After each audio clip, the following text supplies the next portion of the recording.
This is a test with a very simple premise, to find out exactly how good the new Ford Ranger is.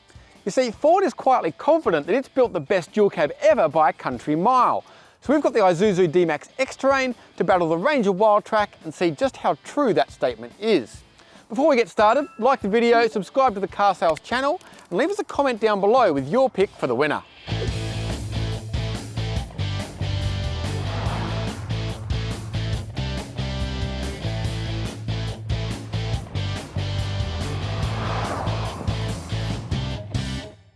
To cover off the obvious question, we don't have a Hilux, as at the time of filming, the updated Rogue and Rugged X models were still some months away. We'll cover that test in the future. The D-MAX is a worthy stand-in, being a strong seller and closely matching the Ranger in both price and specification. The Ford Ranger Wildtrak retails at $67,190 plus on-road costs, but our test car adds $3,000 for the V6 diesel, $675 for premium paint and $1,500 for the premium pack, bringing the total to $72,365. On paper, the D-MAX is similar, at $67,500 before on-road costs, plus another $650 for premium paint. But at the time of filming, Isuzu is offering the X-Terrain for $64,990 drive away. That price won't necessarily still be current by the time you watch this, but if it is, the Isuzu has a handy price advantage. In terms of after-sales, it's pretty much a coin toss.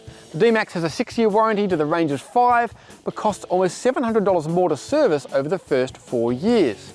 Intervals are 12 months or 15,000 kilometres for both, but whereas Isuzu gives 7 years of cap price servicing, Ford offered 12 years of visibility on the previous Ranger, but hasn't yet revealed that for this new model. In a way, the new Ford Ranger is like the Porsche 911. Don't get too excited, Ford fans. By that I mean that despite significant change underneath, it's definitely an evolution of the previous model to look at. The Wildtrak probably differs most with its sports bar, 18-inch alloy wheels, powered roller shutter and dynamic matrix LED headlights, the latter part of that $1,500 premium pack. The new Ranger also has a bigger stance on the road, with both the wheelbase and tracks pushed out by 50mm. Switching to the D-MAX, it's clear that both utes have graduated from the same design school when it comes to tarting up a dual cab. Like the Ranger, there's 18-inch alloys, wheel arch extensions, blacked out exterior trim, a sports bar and LED headlights, though it doesn't have the square stance of the Ford. Which looks better? Well, you can make your own mind up. A cursory glance would indicate that under the bonnet these two are pretty similar. There's a 3-litre turbo diesel in the D-MAX and a 3-litre turbo diesel in the Ranger, but that's very much an oversimplification. The Isuzu's 3-litre is a 4-cylinder, producing 140 kilowatts and 450 newton meters, whereas the Ford has a V6 and those extra cylinders make all the difference, with 184 kilowatts and a hefty 600 newton meters. It also has a 10-speed automatic, whereas the D-MAX makes do with a 6-speed. Nevertheless, the Isuzu has a slight claimed efficiency edge, claiming 8 litres per 100k versus 8.4 for the Ford.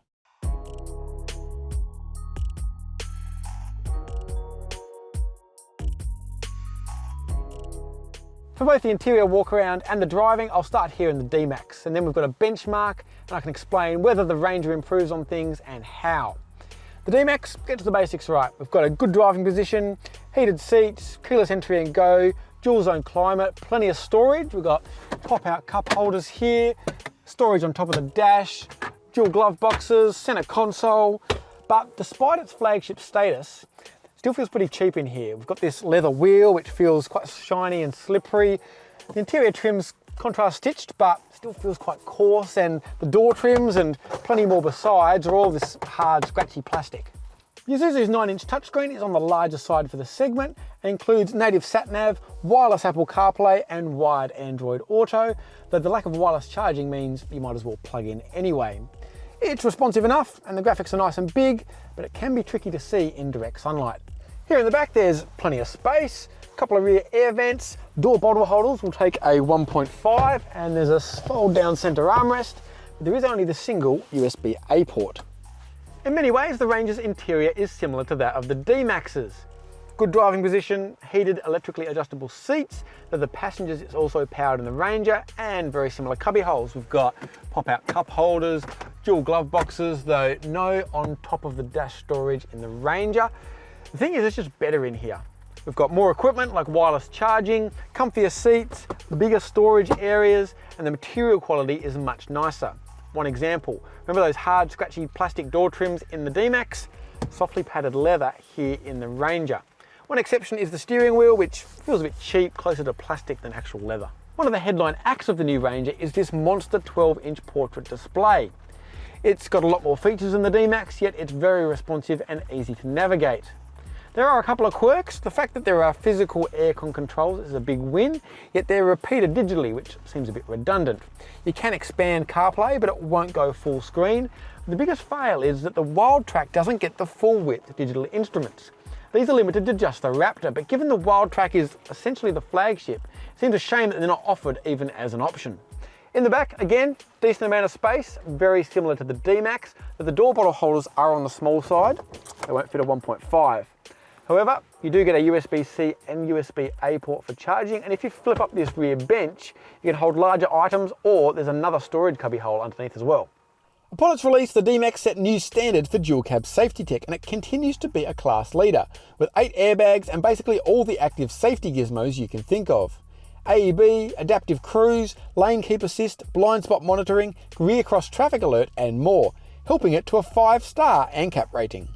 The Ranger goes even further though, with an extra airbag and more advanced technology, like active park assist, a 360-degree camera and blind spot monitoring that can take into account a trailer. Now for the trays. Starting with the D-MAX, the load area is basically 1.5 metres square and 500mm deep, with 1.1 metres between the wheel arches.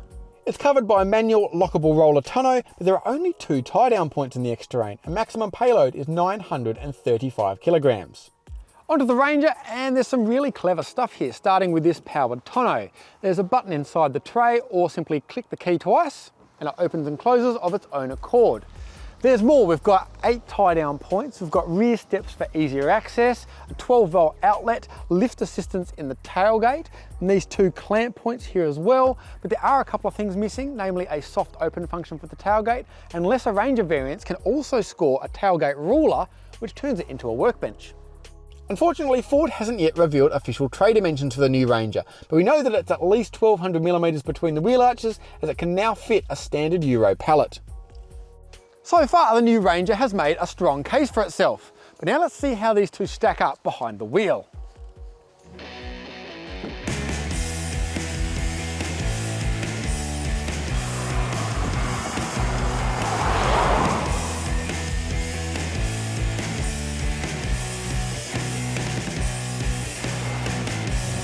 Alright, back in the D-MAX and on the road, and that's where we're going to stay, because in this review I'm not going to cover off their respective off-road abilities. Now, as much as I'd love to go and drive through some puddles and up some hills, there's a couple of good reasons why I'm not going to cover it. The first of which is that these premium flagship utes are going to spend way more of their life on the road compared to off it. The second more important reason is that I can tell you with certainty that in standard guise, the Ranger is going to be the better of these two off-road, simply because of the tyres it wears.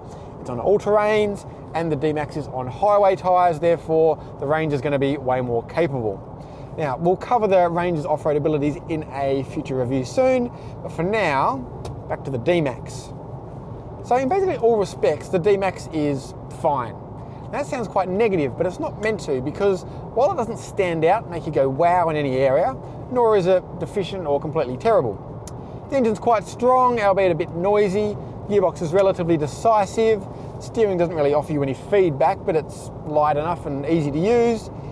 The ride can be pretty unsettled, as you'd expect from a dual cab, but compared to its rivals, it's not particularly uncomfortable. In fact, my biggest complaint is probably the brake pedal. It's a bit soft at the top of its travel, which can rob a bit of confidence. Something to note as well is that some people really hate the lane assist in this car. They find it sort of bounces them from side to side and is always constantly intervening, and I see what they mean, but I don't find it a particular issue compared to some of its rivals, but something to note, it may really annoy you. Unlike a growing number of utes, the D-MAX doesn't offer the option of full-time four-wheel drive. You're limited to rear-wheel drive on sealed surfaces with the option of 4-high or 4-low for rougher stuff. You can switch between 2-high and 4-high on the fly at up to 100 k's an hour, which is handy in mixed surface situations. And if you engage low range, you can activate the locking rear diff. But again, if you're heading off-road, a more suitable set of rubber should be the first thing on your shopping list. So all things considered, the D-MAX does a pretty reasonable job, so let's switch into the Ranger and see how it stacks up.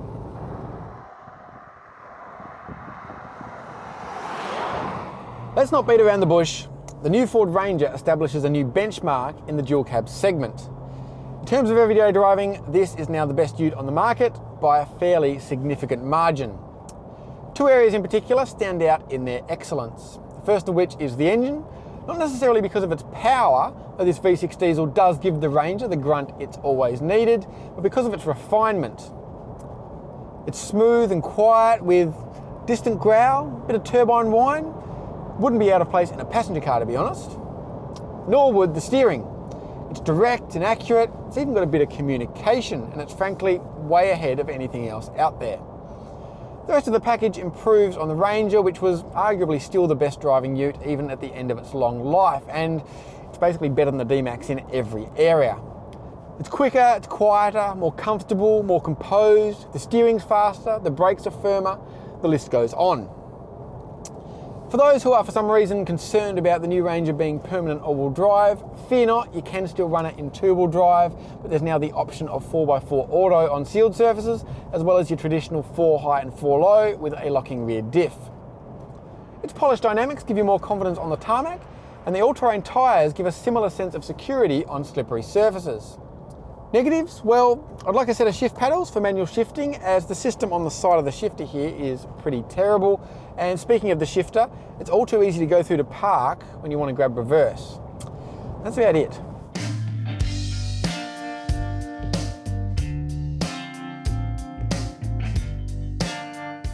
There are no prizes for guessing the winner of this comparison.